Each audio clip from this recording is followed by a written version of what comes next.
the Enfield had some serious street cred. Everywhere I went, it would always draw a crowd. No one would be interested in me. Everyone would want to talk about the bike. And then when people found out that I'd ridden it all the way to wherever the heck I was from London, that was like mind-blowing to them.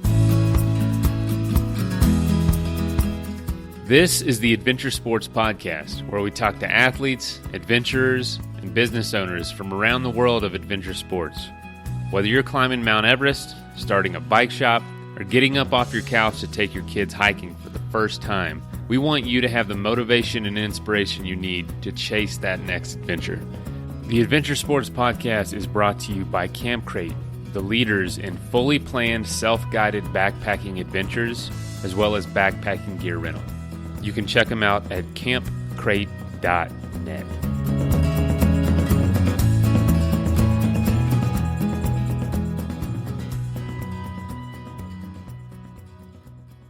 Today's episode is brought to us by Athletic Brewing, the absolute best non-alcoholic beer for endurance athletes and for folks training for something. I love a beer at the end of the day, but I also want to be fit, and Athletic Brewing is a great way to have both. Another love in my life is coffee, and CS Instant Coffee is what I've been using on this summer's backpacking trips and adventures when I want great coffee but don't want to drag around giant French press or coffee maker. Discounts for both of those in the show notes.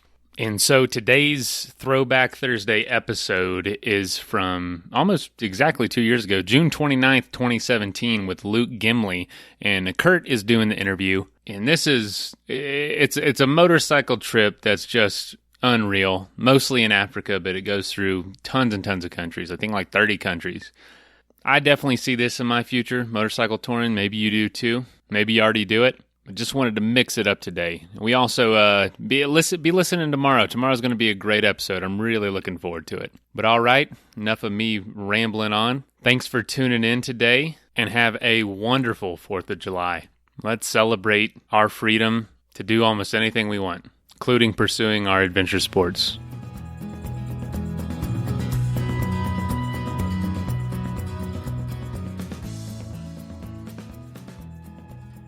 Hi, friends. Welcome again to the Adventure Sports Podcast. This is your host, Kurt Linville. You know, I have a fantastic guest for you today.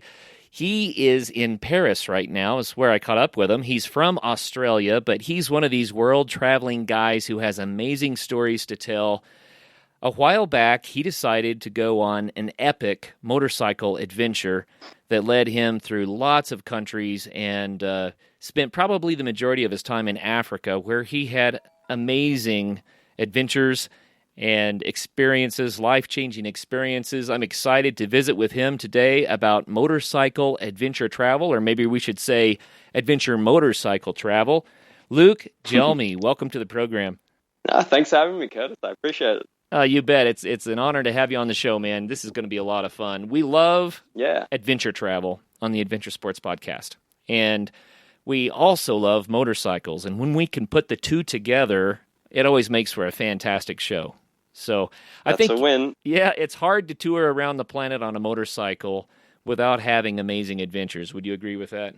Well, I've seen even harder ways of doing it. I kept passing Japanese people on push bikes in West Africa, so there are people doing it even tougher than I was. I don't know how they do it. I was having a tough enough time with a motor between my legs, but it was pretty crazy. Well, that's fun, man. That's really fun. So let's start with just a sketch, not the full story, just the sketch. You're in Australia. You decided for some reason to take off on this epic adventure, and then that took you into England and into mainland Europe and into Africa. So when did this happen, and what did I miss? Yeah, so it happened a couple of years ago, and it basically kind of happened in exactly the way that you described it. It kind of all came together by an accident. I just sort of on a whim quit my job one day and booked a one-way ticket to London, and then the winter of England kind of chased me down through, like you say, continental Europe until I got to the bottom of Spain, and it was just on a motorbike. It's a bit cold and miserable in the wet, so I decided just why not Africa? And I was completely unprepared. I had no idea what to expect. I didn't speak any of the languages, and I just ended up kind of just lucking my way all the way through Africa, top to bottom, through 20 something countries, all the way to South Africa. Wow. Okay, so that's the bullet point sketch. We got to get into the meat of why and how and Yes. and what happened. So let's start with the People why. ask me that quite a bit. Like, what the heck were you thinking? Why on earth Africa? And Right. a lot of people, when they do Africa, they have it all planned out and they take it very seriously, which is probably the right thing to do. But I didn't do that at all. I just kind of took it one day at a time and one country at a time, and sort of learnt on the job. Wow. Well, let's go back to Australia before we jump all the way fast forward to Africa. I've got to know what you were doing in Australia and why you decided to kind of drop everything and jump on a motorbike. Yeah, so I was 26 or 27 years old, and I had a really good job. I'd worked really hard to get this job. It was working at an engineering company, and it was the job I'd wanted. It was the job I'd studied hard for, and I'd been working in it for 4 years. And it was kind of I just got out of the graduate program, and I was really sort of feeling it out. And I kind of had this moment where I realized if I continue doing this, I'll end up by being 60-year-old engineer. Like, it's the next reasonable hurdle, or the next goal, is kind of retirement. And that scared the bejesus out of me. So I was like, oh my God, if I don't change something, if I don't change something now, I'm going to end up doing this forever. I'm going to do something really stupid, like get a girlfriend or buy a house or something like that that's going to pin me down, and I won't be able to make these kind of big changes. And so on a whim, I've kind of quit everything, quit the job, and I booked a one-way ticket to England to start off with. And I had no idea what I was going to do. All I knew is that I wanted to kind of create a bit of distance between me and my job to see if it was really something that I wanted to do with my life. And it turns out that I don't. Wow. So I want to do something different. we've got to unpack that just a little bit because, Sure. I mean, you're saying that you were working for 4 years. Now, that's enough time to know better, but you're still early in your career. 4 years is not a long time in a career, and you're looking 40 years down the road saying, well, the next big hurdle, if I continue on this track, is retirement. Do I want my whole life to go like this?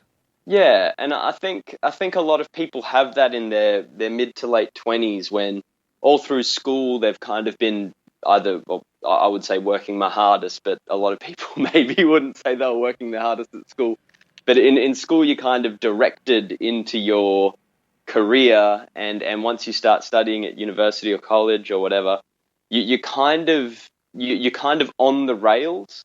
And you never really take the time to sit down and have a good think about what you really want to do with your life, like, or what you really would like to do with your time. What are you really interested in? And you kind of end up picking a career that makes sense rather than a sort of a vocation that you'd really enjoy. And so I think a lot of people have this kind of feeling in their late 20s when they're like, when did I choose this? Like, when did I choose to be an engineer? And is this something that I really want to do for the rest of my life? And if that's not something that I want to do, then what am I doing here? Like, why don't when am I going to make that change if not today? So I think quite a lot of overlanders end up in that kind of situation, or end up in their situation of doing a lot of overlanding travel. It all starts with that kind of snap decision to just try something different and see where life can take you, because it is a long way to look ahead to being 60 years old, but I couldn't see another way that would change, that my life would be different if I carried on doing things as they were. So I kind of thought, well, life's pretty short. if you're going to change it, you better change it soon. So book the ticket. Wild. So, sounds like it was a quick decision.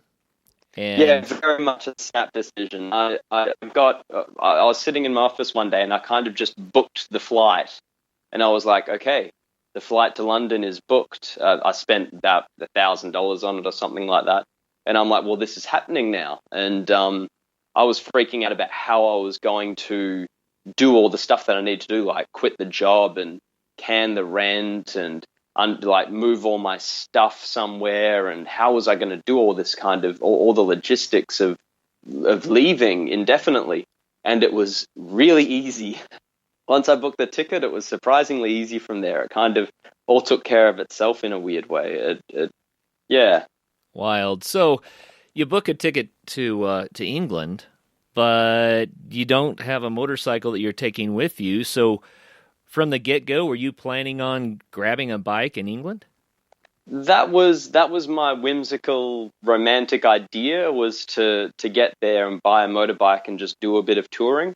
Or do some backpacking. But when I arrived in London, I kind of said, "Nah, I'm definitely going to get a bike." It was just a question of which one. Well, I heard that you had an 800 GS back in Australia. Which would be the appropriate choice, don't you think? Well, that to me is the ultimate adventure bike, and a lot of people like the 1200 better because of the extra CCs and carry more gear and that stuff. I like the 800 because I like the lighter bike. Yeah, my dad has a 1200, and I feel like I'm sitting in a lounge chair when I'm riding that thing. And what's worse is I'm not short. I'm 6 foot, but I still can only just get my toes on the ground when it's at a standstill. So I couldn't control that. The 800's more of a fit for me, but it's a very German bike. It's extremely German. Well, in the end, you did not use the 800 for your trip. No. Much too German. It was. I was going for something with a little bit more character. Okay, so you quit your life in Australia. You jump a plane. Now you're in London, right? Right. In London, And wondering. You got to find a bike and where you're going to go. And I mean, this is not an overly planned trip, is it? No, it's not. So in another kind of snap decision, I've decided to buy a Royal Enfield. A Royal Enfield. Now, a Royal Enfield, yes. You mentioned character. They're beautiful bikes. Yes. They have a lot of kind of retro, almost cafe racer look to them. And I fell in love with it on sight. So it's a gorgeous motorbike. And then you hit the ignition, and it just, the sound it makes, I call it a baby Harley sound. It's like a baby Harley Davidson. It's like all of the oomph of a Harley all down into one single cylinder. So it's like driving a tractor. There's something really satisfying about it. I love it. Okay, so I got to ask though, you don't necessarily know what you're going to get into on your motorcycle adventure at this point. But you know that you left the right bike behind, and you're buying a bike that may or may not be the right bike. Am I right here? Well, yeah. It was never my plan to do serious touring. I was just kind of going to buy the bike and then ride around and see some things and see what happened. So I never really had the chance to kind of weigh up the pros and cons of which would be the perfect suited bike for a tour through Africa. I kind of just picked the bike that my heart wanted. This is the one that I wanted. This was my dream bike. It had nothing to do with the function. It was all about the ride. And so I picked the bike, and then the trip kind of happened around it, rather than picking the trip and then picking the right bike for it. And in hindsight, it was the best thing I could have done, because we'll get to it, but I don't think I could have done a trip through Africa on a GS. I don't think I could have made it. Wow. Well, I think I have to ask for an explanation on that then. You said you don't think you would have made it on the GS. Why? Yeah, so it's... when you break it down, riding from London all the way to Cape Town, what is it, 30,000 kilometers, give or take, because my odometer broke. So I don't know exactly how many kilometers I did. I know it's somewhere in the range of 30,000 kilometers. So that would be about, 20,000 miles. And it took a year and a half. So it's a lot of riding. You're going to be spending a massive, massive amount of time in the saddle. And when you're riding, there's nothing else. It's not like when you're driving a car or when you can put the radio on or listen to some music or kind of, break it up a little bit. It's on a motorbike, it's literally just you and the motorbike. So you're looking at hundreds of hours of just you and your bike. And if you don't love the bike, it's not going to last. You know what I mean? Yeah, the relationship between the rider and the bike, you get burned out.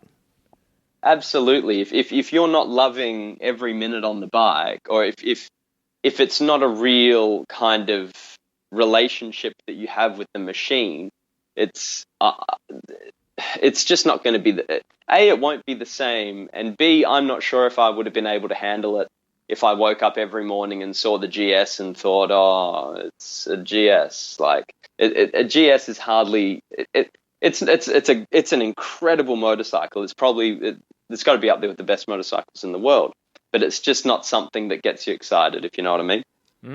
Okay. Well, I have to ask about the tires. I know that people are thinking, well, this Enfield, it's not quite the adventure bike. It's not going to do as well once you get off the pavement. Did you have to change out tires and make adjustments to make it work? I did. As soon as I hit some sand in Mauritania, I knew that it wasn't going to last too long on the road slicks. So I switched to knobblies pretty quick. But I actually got a really nice pair of Bridgestone knobblies. So it was my favorite thing about the Enfield is that it's so small that if you're ever going to fall off, you can always just put your feet down. Right. And I use that out quite a bit. Whereas anyone who's ridden a GS before, you know that once you're going, you need to kind of go for it. Because if you come to a stop, you're going to fall over, you're going to crash, and then you've got to deadlift a 200 and something kilo motorbike. I don't know how much it weighs, but I'm sure it weighs a ton. On the Enfield, I very rarely dropped it.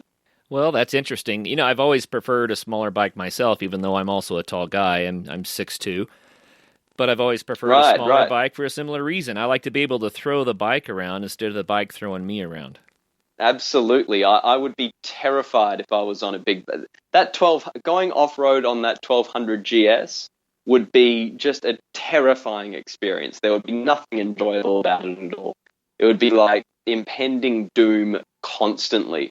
But on the Enfield, you could kind of just chill a bit. Or maybe not chill, because when you were off-road, you were constantly banging the bike around. It was constantly taking damage, whereas a GS wouldn't really take any damage unless you drop it. Right. The Enfield takes damage just all the time. So just bouncing. Yeah, it just smashing all the undercarriage on rocks and bouncing around all over the place and smashing the side stand and center stand. They broke pretty quick. Africa will bang up a bike with low clearance very fast. Yeah, no doubt. Well, so we've established that this was a last-minute decision. We established that you didn't really get the bike for the trip, but you got the bike you loved. But let's get back to the guts of this. How did it feel when you quit your job and got on the plane? I mean, was it scary? Terrifying.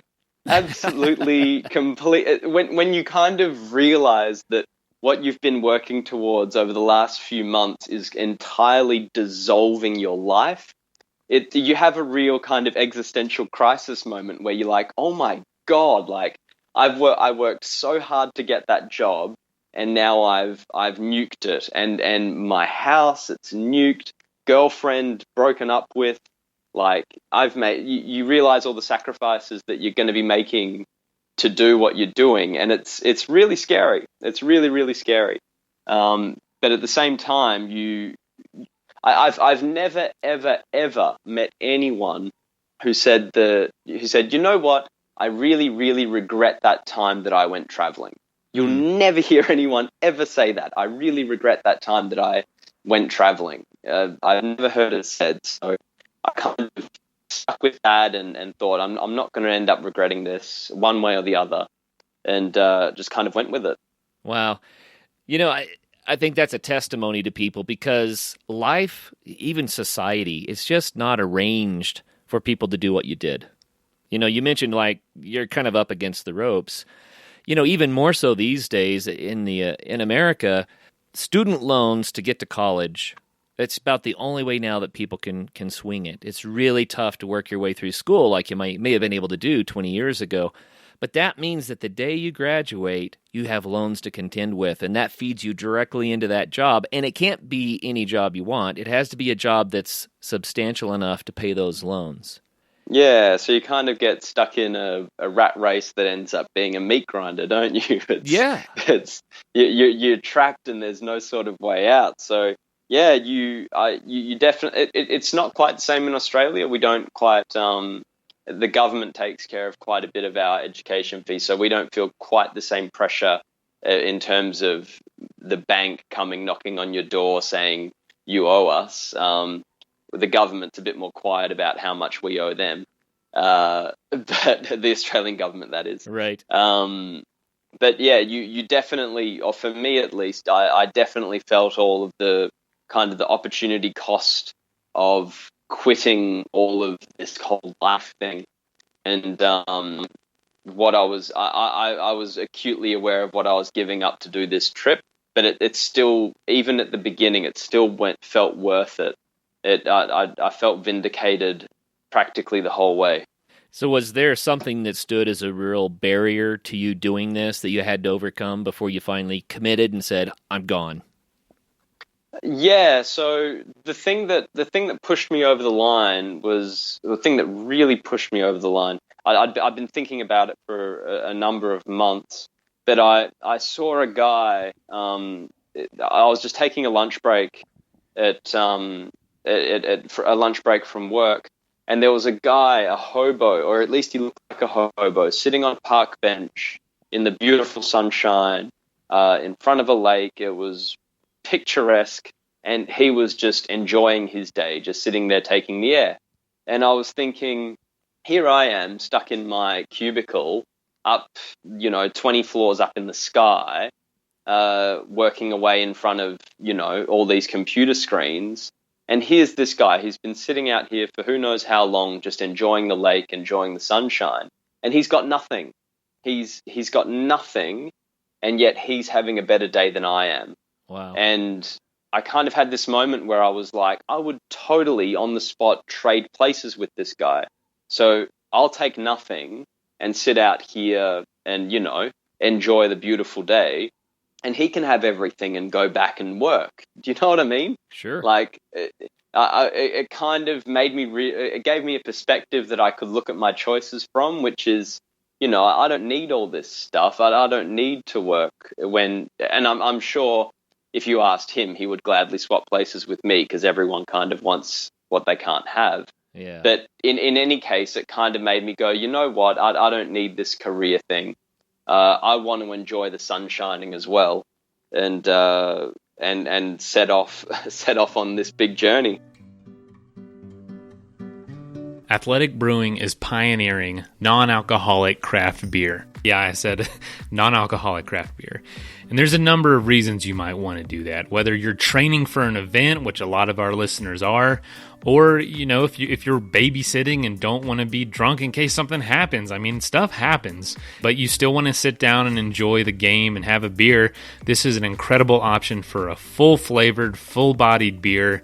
Each can is only 50 to 70 calories. With IPA, golden ales, stouts, and tons of seasonal offerings, Athletic Brewing is a great option if you want that craft brewery taste, but not deal with the effects of alcohol itself. If you'd like to save 15% on your first order, go to athleticbrewing.com and use the code ADVENTURE at checkout.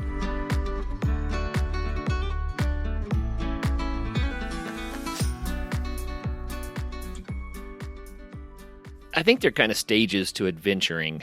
And I say that because everybody starts somewhere. They start at a level that is a little uncomfortable, but then it becomes comfortable when they realize, oh, this is completely doable. And whatever their adventure is, then maybe they have the guts to go the next level, right? And Yeah, try something a definitely. little bigger. So did you experience Yeah. that? Yeah. You're doing little graduations on almost a daily level when it comes to overlanding, and then there's some big graduations. So you get some massive level up moments, like when even for me, just crossing the border from England over into France. So you're going from speaking English to speaking French was for me was a massive level up. Like I kind of I immediately felt terrified and wanted to go straight back to England because I'm like, I can't talk to anybody. They drive on the wrong side of the road. I can't understand what the heck is going on. Like I didn't even know how to buy petrol. I didn't know which was their word for petrol and which was their word for diesel. And even stuff like that, I was like, God, I want to go straight back to England. But then I stayed in France and kind of got comfortable with it, started talking some of the words, and before you know it, you feel comfortable there. And so that felt like a kind of a graduation. You've got a new kind of comfort level. You've pushed your boundaries of what you were happy to do. And then you go to Africa, and then that's that graduation on like a whole nother level. And that's just Morocco, which is pretty tourist friendly. Right. And before you know it, you're walking through Nigeria in Lagos, like through the market quarter, which is the dodgiest part, and you're feeling comfortable doing it. And you're like, how the heck did this happen? Like, how did I go from being scared of France to walking around Nigeria, talking with the locals? It's kind of a weird thing that you slide into, but yeah, every now and again you catch yourself going, how the heck did I become comfortable with this? Wow. Well, I got to throw something out there. I have a friend from years past, and one of the things that he often said is, no matter where you go, there you are. Yes, which can be great, but it can also be quite disappointing. Well, I had to throw that out there. Depends on your ask it. perspective. Yeah, candid question. I mean, there are multiple facets to that statement. One is, yeah, you go somewhere and you have new experiences. That's one interpretation. The other is, if there's something about yourself you're trying to get away from, wherever you go, you're still there. Absolutely. Was there an element of that with you? Completely. So and this is besides the trip, but every single time I get off a plane, I'm always disappointed. Because when you're thinking of the trip in advance, you're thinking of how great it's going to be, and in your head you kind of dream up this whole, like it's going to be a real game changer, or it's going to be so different and awesome. And then when you get there, you just find that it's another here and now. You never get to escape this here and now. And every single time I kind of trick myself that it's going to be different. So yeah, every single time I'm always disappointed with planes. But in terms of, I think that's where overlanding can be different, because you'll never pick the exact moment when it happens, but you change. You become a different person that the old person wouldn't recognize, or they would, but not really.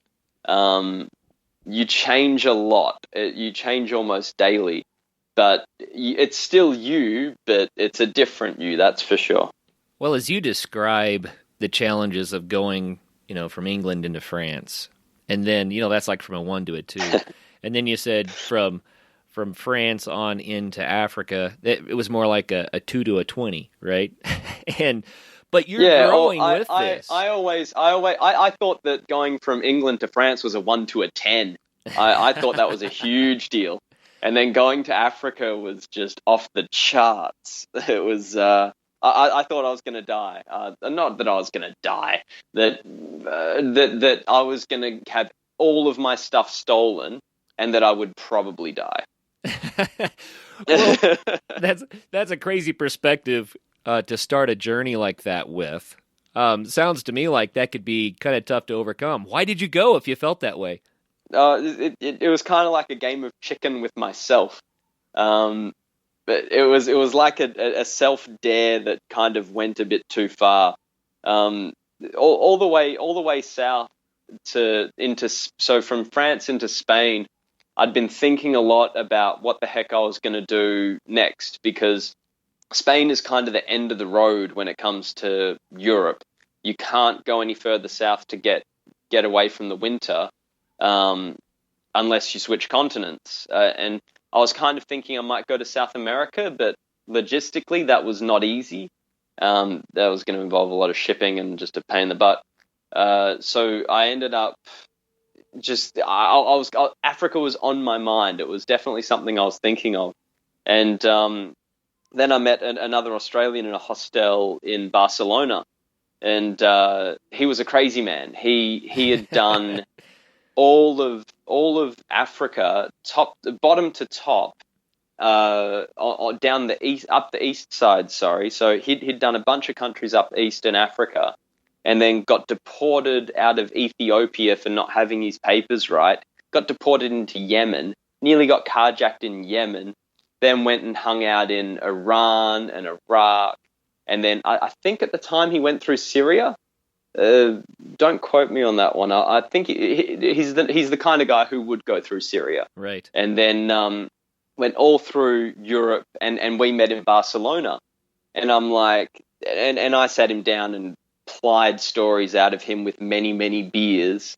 And I was completely hooked. I wanted stories exactly like he had, like the time that he had malaria and typhoid at the same time in the Republic of Congo. Like in Congo. That's awful. And he's talking, and he's telling me over a few beers what it feels like to be dying, like literally dying. And I'm like, that's incredible. That's incredible. If they hadn't have got him to a hospital in time, he would have just flat out died. He would be dead. And I was like, I don't want that story, but I want stories like this guy. Like, I want to have those kind of, not those kind of experiences again, but I want to have experiences, like be that windswept and interesting traveler. I was kind of obsessed with it.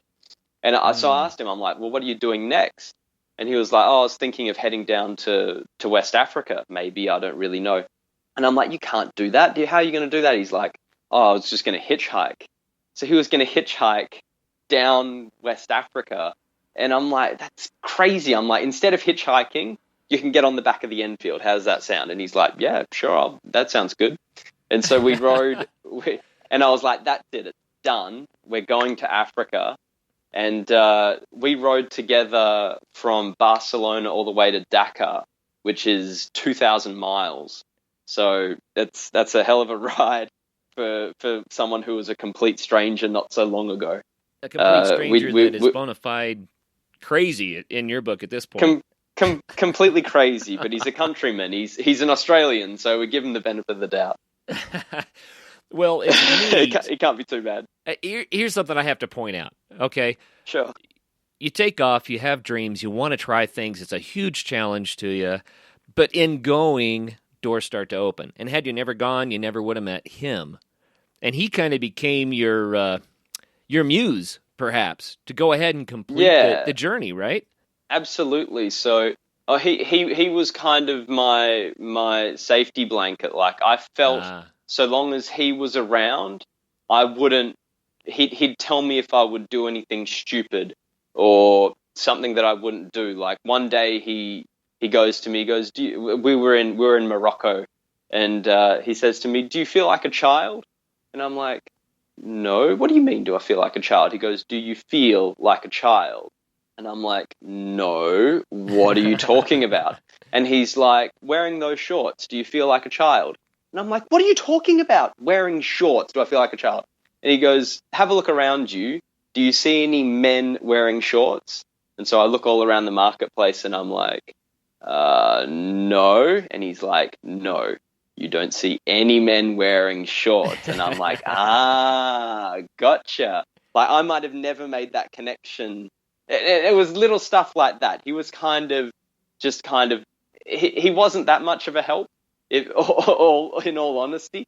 He was more that I felt safe with him because he'd done it all before. But in terms of actually helping me, he did nothing. So we'd get to a border post and I'd have to get papers for the motorbike, and he'd just walk off and go and sit in the corner. I think he was keen to kind of let me learn my own lessons, Wow. but at the same time help me out if I ended up really in the crap. So it almost sounds like he thought, oh, I've got a ride that I can take for a long way without sticking my thumb up. Yeah, I think he was pretty thrilled with the arrangement, and it's a Royal Enfield as well. I think he enjoyed the motorbike too, but it was an absurd image. So we're two up on an inappropriate. The motorbike was inappropriate already, even just with me on it, and then you put another guy on the back who's carrying all of his luggage, all of my luggage.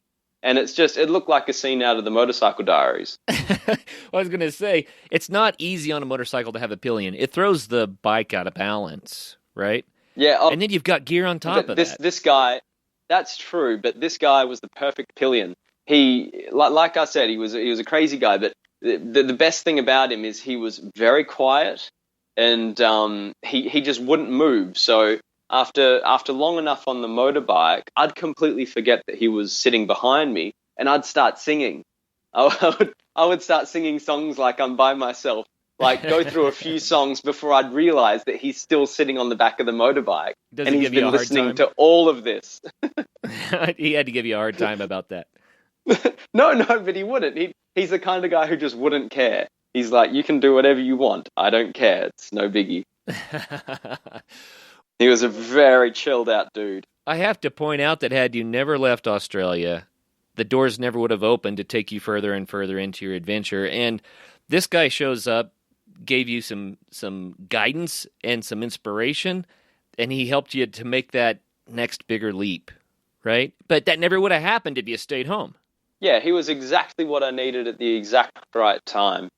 It was perfect. It was almost like it was meant to be. And kind of going with your point, if I had have organized everything in advance and had a big plan, I would have never had the flexibility after I met him to say, okay, let's make a new plan then based around you and going around West Africa. Like if I had have already had plans to, I don't know, go check out Portugal or something like that, I would have been too strict in what I was doing to just kind of take it as it comes. Well, there are different types of travelers. You know, some people like to have it planned out. They like to know where they're going to be when, at least approximately. They like to know how to get through each border crossing days or weeks or months in advance. They like to know when the trip's going to be over, right? This was not your way at all. No, and I tend to clash with people like that. It depends. I really like people like that because if I can fit into their plan, then I just ride the bike and I don't have to worry about anything else. They take care of all the planning for me, if that makes sense. Right. So I just kind of ride their coattails on their awesome plan. But if they're not happy with me not having a plan, then you can tend to clash over things. Yeah, no doubt. Well, I know you have so many amazing stories from what happened in Africa, and I want to get to those in just a minute. But I have to ask, sure, at this point, if you had it to do over, you're back before the trip in Australia, if you had to do something over, what would you change, or would you change anything? I would. And it's only one thing. And it's the reason it's only one thing is because I think most of the lessons that you learn as you go are valuable because you learnt them as you went. I think if I knew all the answers before I started, it wouldn't have been anywhere near as interesting. Right. But this answer in particular is incredibly important, incredibly valuable, and it adds it's useless not to know it in advance. So here's the big piece of advice. Go and buy a MasterCard. No, go and buy a Visa card. A Visa card, not a MasterCard. Do not buy a MasterCard. MasterCards don't work in West Africa. They don't work anywhere outside of Morocco. And I learnt that the hard way. I had a MasterCard and a backup MasterCard, thinking that covered all of my bases. Because, MasterCard works everywhere. Right. And nope, it totally doesn't. And sorting that out from Senegal after I'd bumped Ben for a lot of loans, it was just a massive pain. It was just a huge pain. And I didn't kind of get any sort of intrinsic value out of learning that as I went. It just plain old sucked. So that's the only place where I wish I had been more prepared. Is the MasterCard bit. It killed me. And what was worse than that is when I finally I applied for a Visa card back in Australia. I got my parents to ship that to me at a random location in Senegal. And then when I finally got my hands on this Visa card that I'd been waiting weeks for, the same day that I got it, it got stolen. What? All of my stuff, everything, not everything, but a whole heap of my stuff got stolen. I had my wallet stolen, so that was my 2 MasterCards and my freshly acquired Visa card gone. I had $1,000 worth of American dollars gone. My camera was gone. My GPS was gone. All of my cash gone. Just everything gone. All in the one hit. And so I had to do that whole complete mess of applying for the Visa card again while I just kind of wallowed in Senegal. I was having a nightmare. This episode is also sponsored by CS Instant Coffee, 100% Arabica coffee with compostable packaging. And you can find them at csinstant.coffee and use adventure at checkout for 20% off. For a lot of people, this would be the end of the trip. They'd say, okay, enough is enough. I'm out of here. Did I mention I got food poisoned for 4 days? No. Is this at the same time? So a day after the stuff got stolen, I got 4 days worth of food poisoning. I couldn't leave I couldn't leave sighting distance of the bathroom for like half a week. It was not fun time. Well, what did you do? How did you manage this? Because travelers eventually find themselves up against a wall like this, and you continued on. So how did you manage? Well, if I didn't have the support of Ben, particularly in Mauritania, where this was before Senegal, where I was just realizing that my credit card wasn't working anywhere, if I didn't have him there to bail me out, things would have ended up very differently, because I ran out of cash right in the middle of the Sahara Desert. And there's not a whole lot of options out there for somebody with no money and no means of getting money and no backup for money.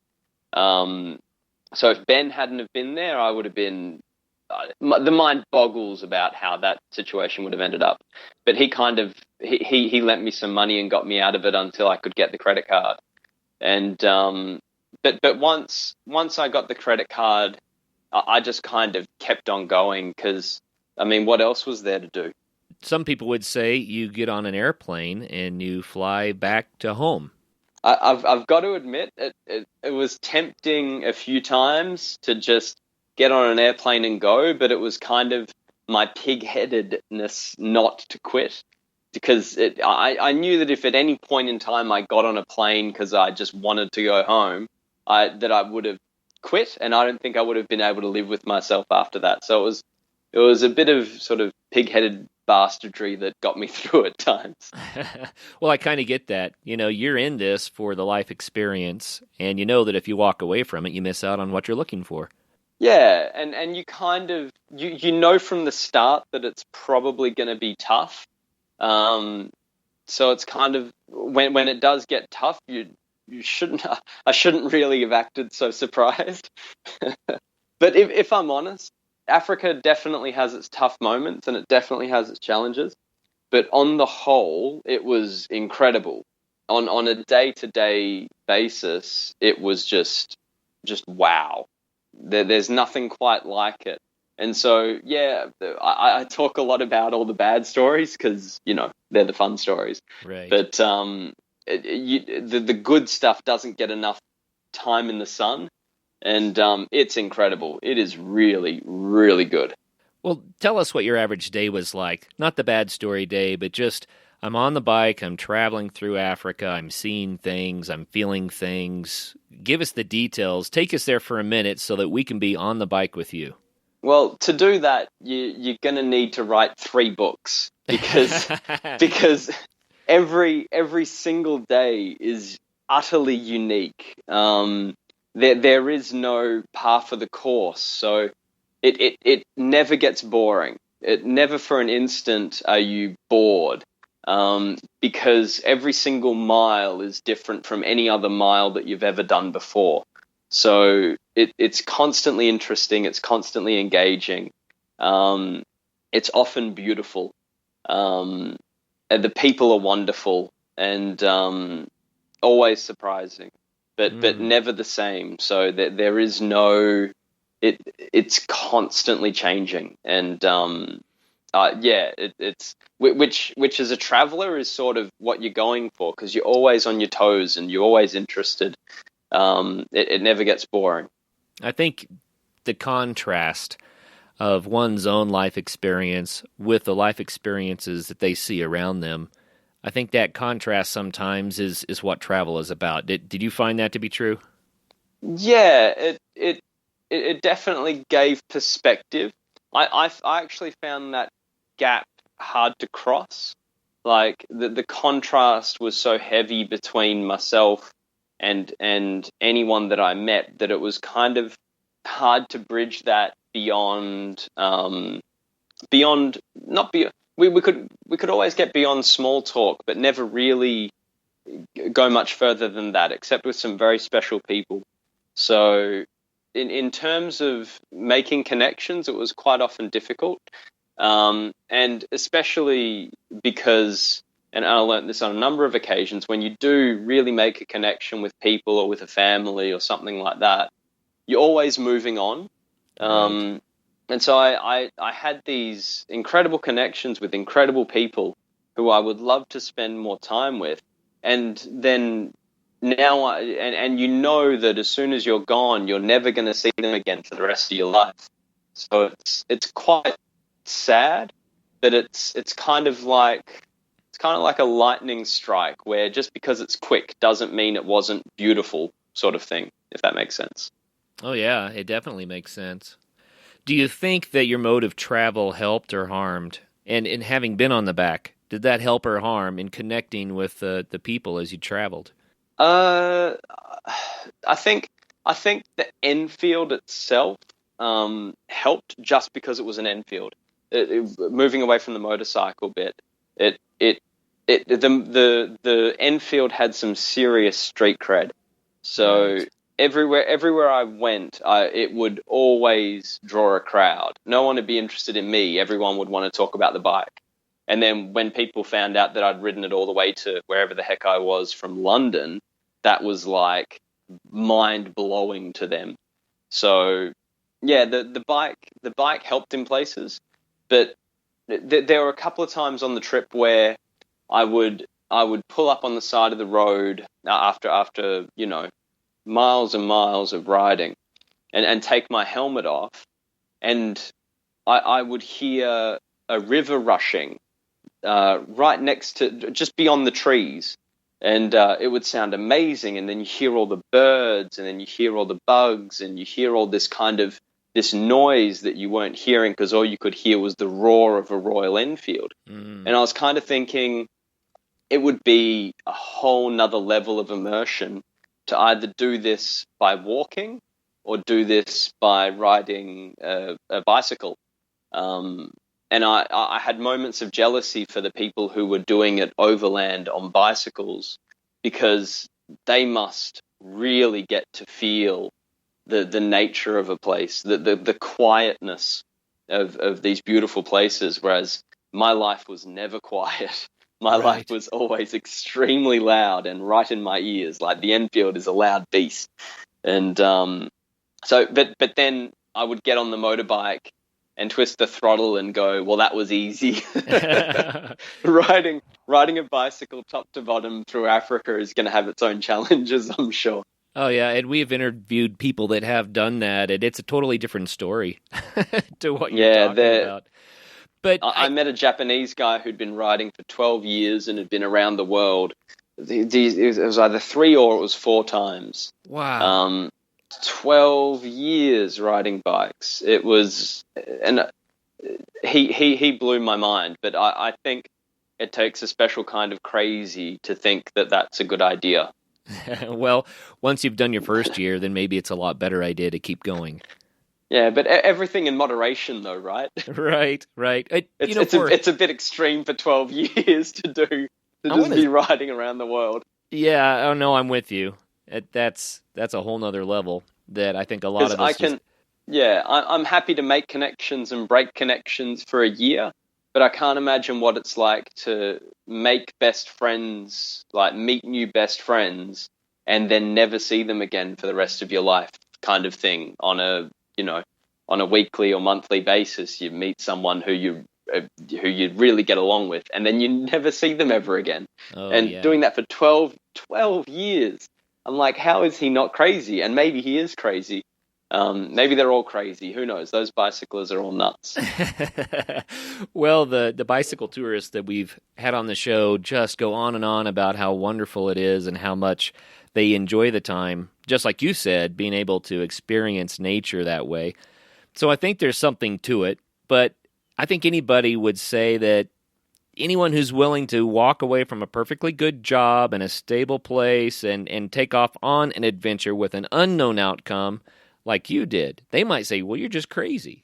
Yeah, I think more than the people who tell me that I was crazy are the people who go, I would love to do that. Yeah. And I get quite a lot of, especially people who like, for the people in their 20s, they're always thinking, oh, I really want to do that.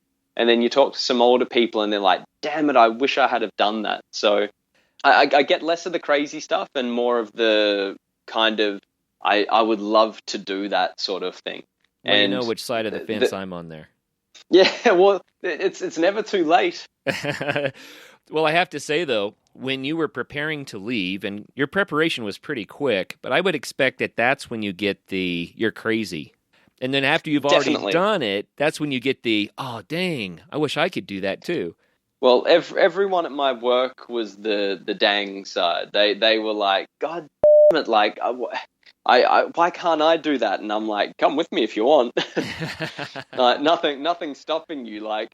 And there's a little bit of jealousy going around, but anyone who says, oh, I wish I could have your life, I'm like, yeah, but have a think of the sacrifices that I've made to have it, because you could totally have the same life if you wanted to, but you got to be ready to make the sacrifices, which a lot of people don't look at. I guess the people who are saying you're crazy can only see can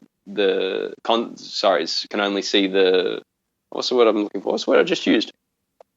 The people can only see help me out here. The challenges, or the scary parts, or what they have to give up, the sacrifice. Yeah, all of that. All that and the sacrifices. And then the people who think that it's brilliant can only see the upside. I think it takes someone to do it to kind of see both sides of it and to realize that it's not as good as you think it is, and it's not as crazy as you think it is. Right. Yeah. It's kind of a happy medium. It's Goldilocks. So, Luke, I hate to say this, but we're going to run out of time. So we're going to have to find a way to summarize the rest of the adventure, and that's too bad. But that's the way these long adventures go. You actually have written it out, though, so people can get the full story. And you mentioned it might take 3 books. So you have a trilogy. What about that? I do have a trilogy. I got told by enough people that I need to write a book, and so I started to, give that a go. And I just wrote what I wanted to write. And I asked a publishing friend of mine how long a normal book should be. And he's like, oh, about 60,000 words, 70,000 words. And I'm like, okay, 70, right. And and he goes, how long's your book? And I go, I don't even know. I hadn't even checked. So I did a quick word count, and it was 200,000 words. Whoa. Yeah, right? And he's like, you're going to have to cut 2 out of every 3 words. You're going to have to really cut it down. And I was like, I can't cut a single word out of this story without it changing. It has to be like this.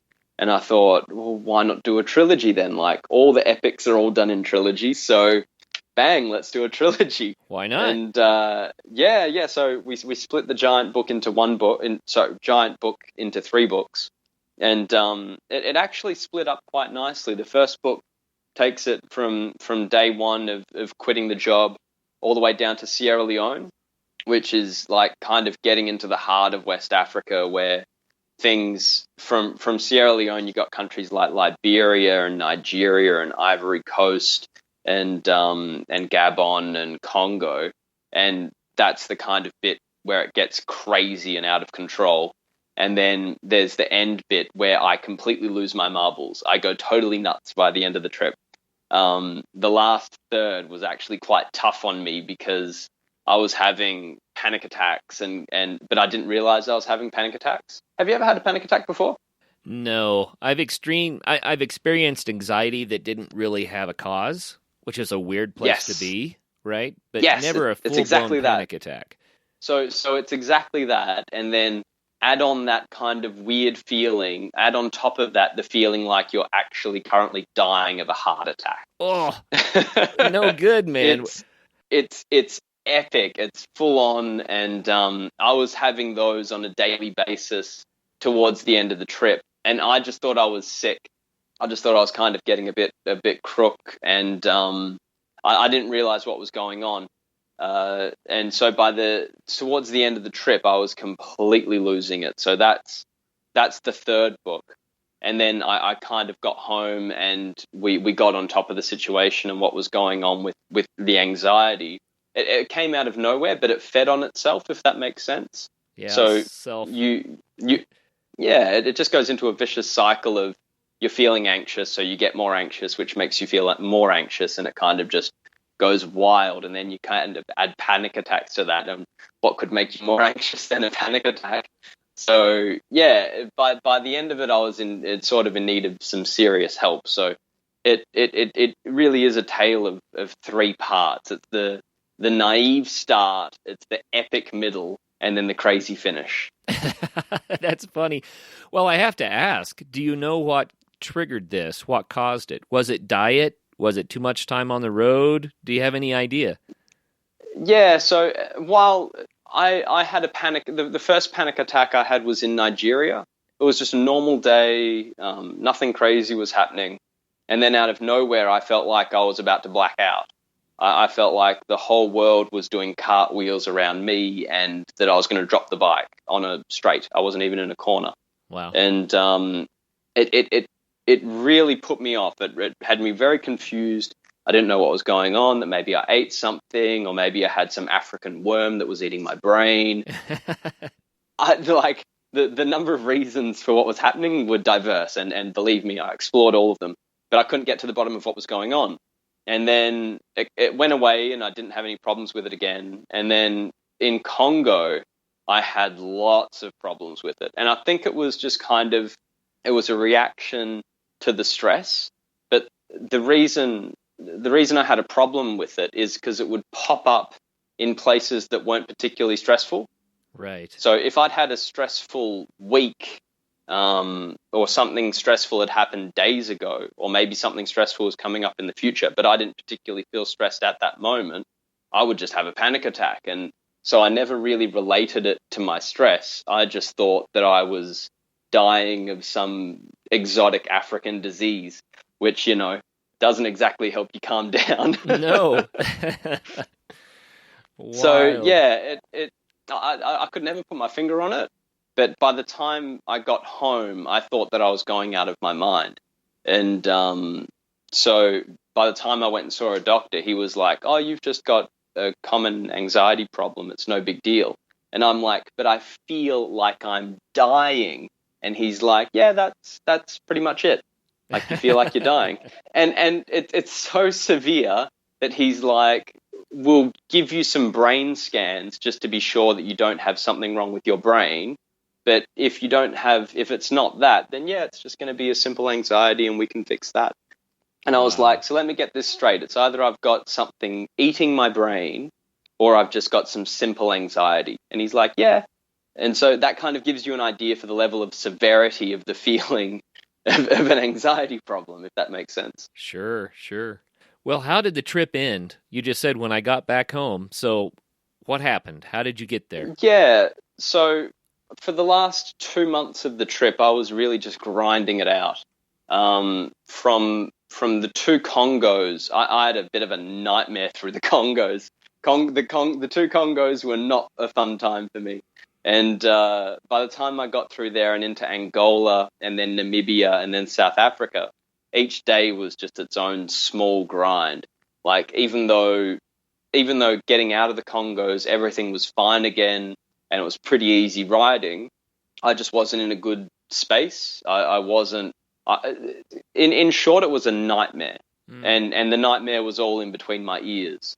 So I was very tempted to quit, but I ended up grinding it out all the way down to Cape Town because it's what I wanted to do, and I knew that I'd never be able to forgive myself if I didn't just get it done.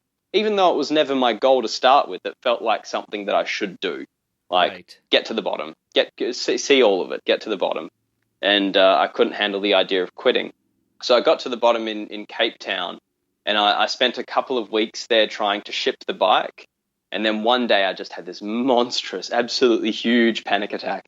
And that morning I booked my flight that day and got on a plane 4 hours later for Australia. I was just out. I was like, just get me off this continent. I want to go home. So did the bike make it home too? I left the motorbike behind and just got on a plane and left. Wow. And that was a level that kind of gives you an indication of how bloody awful it was that I could leave behind, my pride and joy. But I ended up getting it home. I kind of managed to ship it remotely, and it arrived home in Australia a couple of months later. Okay, so you got the bike back, but that really does illustrate something there, because this isn't just a bike that you really like that you connect to. This is a bike you've now traveled, what did you say, 30,000 kilometers on. It is your companion at this point. You should see it. You should see what it looks like. I haven't cleaned it since Africa, and it is just it looks the business. It looks like it's been hard places. That's fun. Yeah, that's really fun. So you get back to Australia and you find out that what you have is not uncommon and that you're going to be all right. And so yeah, I have to go back to Barcelona, the night that you met Ben and you got all the stories out of him over some beers, right? And you said, yep, I got to be this guy. I want to be the one who has those stories. Yeah. So are you that guy now? Did it work? Well, you'll have to read the book and then you can tell me. Okay, well, tell us about the books. You can tell me if the stories are good enough. How can people get a hold of your books? I know they're going to know. So the first book is available right now, so you can get that now online for free. And not a lot of people do that, sell their books for free, but it's something that it cost me nothing to do. I loved writing the book, and I just want people to be able to read it and maybe be inspired themselves to make a big change like that. So you can kind of, even in the first few pages, you can kind of get some tips on if you're feeling a bit like this, that you want to get out and you want to make a change, you can see how easy it is. So if I can be, I'd like to hope that the books could be an inspiration for some people who want to try this out for themselves. So I'm sure they are, no doubt. Yeah. So you can get the book at obliviousthebook.com. The name of the book is Oblivious, of course. And the name of the trilogy, is Oblivious. And the first book is called Boundaries. So you can get that for free, no strings attached, at obliviousthebook.com. Obliviousthebook.com, and the first book is Boundaries. I've been told it's a good title. Everyone who's read it has said that the title is just perfect, because I just had no idea. That's good. That's good. What's the name of the next two books? I haven't decided yet. So I've got some working titles in my head, but we'll find that out soon, I think. Okay, so the next two books in the trilogy, do you have a timeline when you expect them to come out? Not really. The first book is very polished up. With writing a book, it takes quite after the first draft, it takes quite a bit of time to get it right, or to get it to a point where you're happy for another human being to read it. Right. So the first book is definitely there. I'm very proud of that. Books 2 and 3 are still very much raw, but all of the work is there. So it was actually quite easy for me to write a book because I took a journal on my trip, and my journal was enormous by the end of the trip. I was writing essays on practically every day that I spent there. So it's very detailed, it's very raw, and you'll read it like I'm talking to you. Like you'll come with me on the trip, I think, if you read it. Oh, I love it. I know that our listeners will too. So if you want to know what it's really like then to quit life and start living life by getting on a Royal Enfield and going through Africa, these are the books for you. I apologize in advance for the very colorful language. Uh-oh. You've never read anything. Okay, I won't spoil it, but yeah, suffice to say, big disclaimer on the language. So you use the language that expressed your feelings at the time. Yeah, when I talk about Africa, I tend to swear a lot, which, I've been holding myself back on this interview because, we'll keep it clean. But yeah, I think people, when they read the first page of the book, will know what they're in for the rest of the trilogy. Okay, well, thanks for the disclaimer. We appreciate that very much. But yeah, well, cool, Luke. Man, I could have 5 more shows. I'd like to dive into more stories, and I do know a couple of them that we didn't even touch on. You saved a man's life at one point that was drowning in the surf, right?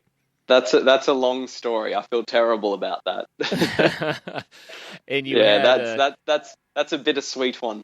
And you had all the challenges of trying to manage hanging on to this bike and taking care of this bike through Africa. I know that's got to be quite the story. I thought I was going to die a few times. So there are a few life and death situations. Getting the bike across borders is interesting. Let's call it interesting, especially when you have no paperwork. So right. Part of my whole no planning bit was that I was really unprepared and didn't really have the paperwork. So I needed to talk myself out of many an interesting situation. Oh, I'll bet. Would you recommend that people try to get the paperwork in place first, or do you like the adventure of that? It depends what kind of person you are. I would say that it's not mandatory. You don't have to have it, but if you don't want to be stressing every single time you go to a border, and there are a lot of borders, you might want to get your paperwork in order, because to say it's stressful would be an understatement. These people literally not literally, but they've got your life in their hands, and they can really play it any which way they want. And you got to hope that they like you, otherwise you can get into some trouble. Maybe this serial anxiety at the borders had something to do with the panic attacks by the end. Could do. Like doing that 20 odd times is going to do anyone in, I think. Wild, man, wild. Well, Luke, there's so much more to the story. Maybe we can have you on to hear more later, but at least people now can find out the rest by going to obliviousthebook.com. Yeah, maybe we can do a podcast trilogy. How about that? Hey, that would be fun. That really would. I mean, when people have done an epic journey like yours, I mean, we can do a great show on a single day just by diving into how the details play out, right? But when we're talking about years... I could do a podcast on every country if you want. Oh, that would be a lot of fun. We're going to have you back on then and at least dive into some of the more interesting highlights, because I feel like we just barely got started. We're out of time. The clock got us. But thank you so much for your time today, man. Thanks for sharing. My pleasure. No problem, Scott. Very, very cool. For all of our listeners out there, wow. You know, we always say get out there and have some fun. It might be as simple as riding your bicycle around the neighborhood, or it might mean that you quit everything. You grab a motorbike and you see the world. Whatever that means for you, I hope that you're planning it and doing it and experiencing it. Get out there. Have some fun.